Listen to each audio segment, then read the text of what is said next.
ছেড়ে দেই, তাহলে কিয়ামত পর্যন্ত সহসেজদা দিয়ে আর নামাজকে রিপিট করা যায় না। তবে যদি অনিচ্ছায় ভুলে যদি ছাড়া পড়ে যায়, তাহলে সহসেজদা দিলেই নামাজটা হয়ে যায়। যে কাজগুলি ওয়াজিব তার ভিতরে একটা হলো রুকু থেকে সোজা হয়ে দাঁড়ানো, এটা ওয়াজিব। নারীর জন্য এই মাসআলা, পুরুষের জন্যও এই মাসআলা। কতটুকু পরিমাণ দাঁড়ায় থাকতে হবে সোজা হয়ে? এক তাসবিহ পরিমাণ, সুবহানাল্লাহ। এটা বলতে যতটুকু টাইম লেগেছে, আমাকে রুকু থেকে সোজা হয়ে এতটুকু সময় থাকতে হবে সোজা, তারপরে আমাকে সিজদায় যেতে হবে। তা যদি না যাই, তাহলে আমার ওয়াজিব তরক হয়ে গেল। দুই সিজদার মাঝখানে সোজা হয়ে বসাটা ওয়াজিব। কতটুকু সময়? সুবহানাল্লাহ বলা পরিমাণ সময় সোজা হয়ে বসা। ইচ্ছাকৃত যদি কেউ এই ওয়াজিবটা ছেড়ে দেয়, কিয়ামত পর্যন্ত সিজদা দিলে নামাজ হবে না। মাসআলা ক্লিয়ার? খুব ভালো করে বুঝবেন এটা করে। কিন্তু আমাদের দেশে এরকম বহু মুসল্লি আছে যারা রুকু থেকে সিজদায় যায় কোন পদ্ধতিতে আমি দেখাই। ওদের সামনে থেকে একটু সাইড হন। সামি আল্লাহু লিমান হামিদাল্লাহু আকবার। মানে রুকু থেকে সোজা হয়ে দাঁড়াছিলাম কি আমি? অনেক মুসল্লি আছে রুকু থেকে সোজা হয়ে না দাঁড়ায় সিজদাতে যায়। ওই লোক যদি মক্কা মদিনাতেও নামাজ পড়ে থাকে, এই পদ্ধতিতে ওর নামাজ হয় না। ওর জীবনের যত নামাজ একটা হয় না, এই পদ্ধতিতে যত নামাজ পড়ছে একটা হয় না। মনে থাকবে তো? তাহলে নিয়ম কি? নিয়ম হলো দেখেন, সামি আল্লাহু লিমান হামিদাহ, রব্বানা লাকাল হামদ, আল্লাহু আকবার। এটা হলো নিয়ম। আমি কমপক্ষে এক তাসবিহ পরিমাণ আমাকে সোজা হয়ে দাঁড়া থাকতে হবে।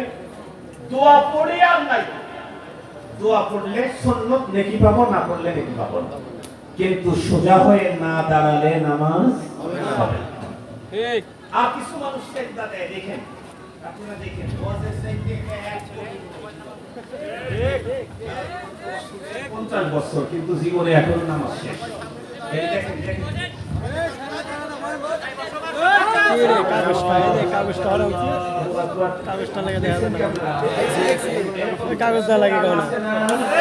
আবার দেখেন,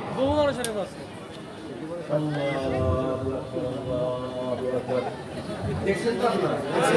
তার মানে দুই সিজদার মাঝখানে সোজা হয়ে বসে নাই।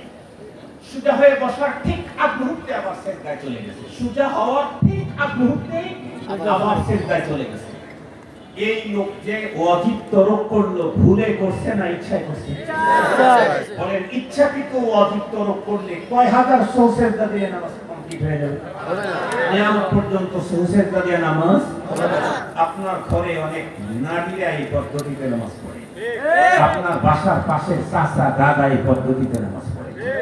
এই পদ্ধতিতে জীবনের যত নামাজ পড়েছে, ফরজ বলেন, ওয়াজিব বলেন, সুন্নাত বলেন, এখানে বলেন, মক্কায় বলেন, হারামে বলেন, এই মিনায় বলেন, মুজদালিফায় বলেন, আরাফায় বলেন, এক ওয়াক্ত নামাজ হয় না।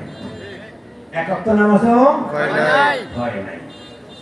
এজন্য মনে রাখতে হবে, নামাজ পড়া যেমন ফরজ, নামাজের মাসআলা জানা তার আগে ফরজ। ঠিক। নামাজ পড়া যেমন ফরজ, নামাজের মাসআলা জানাও ফরজ। আগে না পড়ে আগে মাসআলা জানতে হবে, তারপরে নামাজ পড়তে হবে। যেই লোক নামাজ ভঙ্গের কারণ জানে না, সেই লোকের নামাজ কি বলে শুদ্ধ হওয়ার কোনো গ্যারান্টি থাকে না। আমাদের দেশে একটা বাংলায় কথা আছে, অন্ধকার ঘরের সাপ, কথা বলেন না কেন? অন্ধকার ঘরে সাপ, সারা ঘরে সাপ। সাপ কয়টা আছে?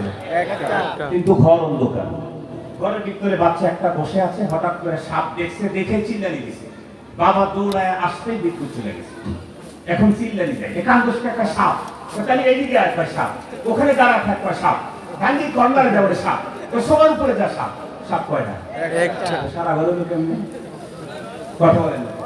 অন্ধকার, অন্ধকার ঘরে যেমন সাপ, পুরা ঘরে সাপ।